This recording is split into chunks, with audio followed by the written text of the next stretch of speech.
वाहेगुरु जी दा खालसा वाहेगुरु जी दी फतेह। वो दिन था कार्तिक पूर्णिमा, जब सिखों के पहले गुरु गुरु नानक देव जी ने जन्म लिया और अपने ज्ञान के प्रकाश से पूरी दुनिया को रोशन किया। आज के इस वीडियो में हम जानेंगे गुरु नानक जी के जीवन के बारे में और जानेंगे कि आखिर सिख धर्म की शुरुआत कैसे हुई। गुरु नानक देव जी के पिताजी कालू बेदी और माताजी तृप्ता देवी थी। गुरु नानक देव जी की एक बहन भी थी नानकी। सिख परंपराओं में इस बात को स्पष्ट तौर पर बताया गया है कि नानक के जन्म और शुरू के साल कई तरह से खास रहे थे। कहते हैं कि गुरु नानक देव जी को कुछ अलग करने के लिए ईश्वर ने प्रेरित किया था। गुरु नानक देव जी एक हिंदू परिवार में जन्मे और उनमें बहुत छोटी उम्र में ही कवि और दर्शन की अद्भुत क्षमता देखी जाने लगी।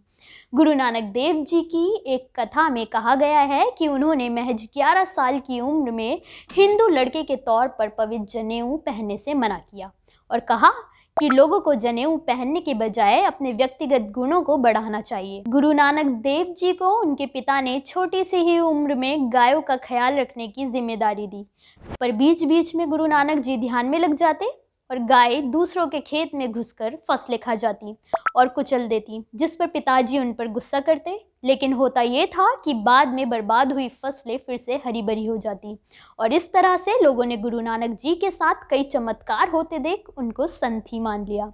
गुरु नानक जी ने सिख धर्म में हिंदू और इस्लाम दोनों की अच्छाइयों को जोड़ा है। बाबा नानक जी ने अपने विचारों को खास कविताई शैली में पेश किया और यही धर्म ग्रंथ गुरु ग्रंथ साहिब में संकलित है।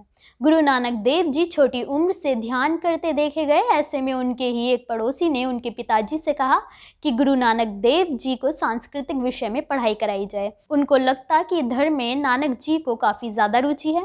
साल 1487 में गुरु नानक जी की शादी माता सुलक्ष्मी जी से कराई गई। उनके 2 बेटे श्री चंद और लक्ष्मी चंद हुए। एक बार पिताजी ने परेशान होकर गुरु नानक जी को काम के लिए बहन नानकी जी के घर रहने को भेजा। बहन नानकी सुल्तानपुर में रहा करती थी, जहां पर नानक जी ने काम करना शुरू कर दिया। पर बाद के दिनों में वो वहाँ एक मुस्लिम कवि मर्दाना से मिले। दोनों हर रोज सुबह ही काम पर जाते, लेकिन उससे पहले नदी के किनारे बैठकर दोनों ध्यान किया करते। लोगों को काफ़ी हैरानी होती है देखकर कि 2 अलग अलग धर्म के शख्स बैठकर कैसे ध्यान कर सकते हैं। खैर, कह सकते हैं कि गुरु नानक देव जी का ये प्रभाव हो सकता है कि ऐसे नज़ारे तब देखने को मिल जाते थे। एक दिन तो ऐसा हुआ कि नानक जी मर्दाना के साथ नदी किनारे ध्यान में लगे और उसके बाद नदी में नहाने उतर गए, लेकिन पानी में ही गुरु साहिब गायब हो गए और काफ़ी समय तक बाहर नहीं आए।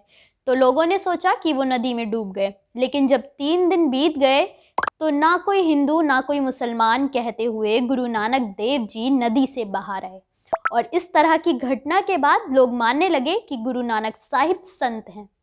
यहीं से लोगों ने उनको गुरु कहना शुरू कर दिया। इसके बाद गुरु नानक देव जी ध्यान में रहने लगे। अपनी नौकरी उन्होंने छोड़ दी, अपनी सारी चीज़ें उन्होंने गरीबों में बांट दी, परिवार के लिए पूरी व्यवस्था की और मर्दाना के साथ धार्मिक यात्रा पर चल पड़े। दोनों ने धर्म से जुड़े संदेश देने शुरू किए।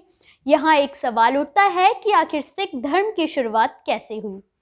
सिख धर्म के सबसे पहले गुरु गुरु नानक देव जी ने ही सिख धर्म की शुरुआत दक्षिण एशिया के पंजाब में की थी। तब पंजाब में हिंदू और इस्लाम धर्म काफ़ी ऊपर था और इन्हीं के बीच गुरु नानक देव जी ने लोगों को सिख धर्म के बारे में बताना शुरू किया। ये धर्म इस्लाम और हिंदू धर्म से बेहद अलग था और सबको साथ जोड़ने का संदेश देता था। गुरु नानक देव जी ने भारत, तिब्बत और अरब से यात्राएं शुरू की और ये आध्यात्मिक यात्राएं थी जो कि 30 साल तक चलती रहीं। इस दौरान गुरु साहिब ने काफ़ी स्टडी की, कई बार तो उन्होंने बहस की, अपनी बातों को साबित भी किया।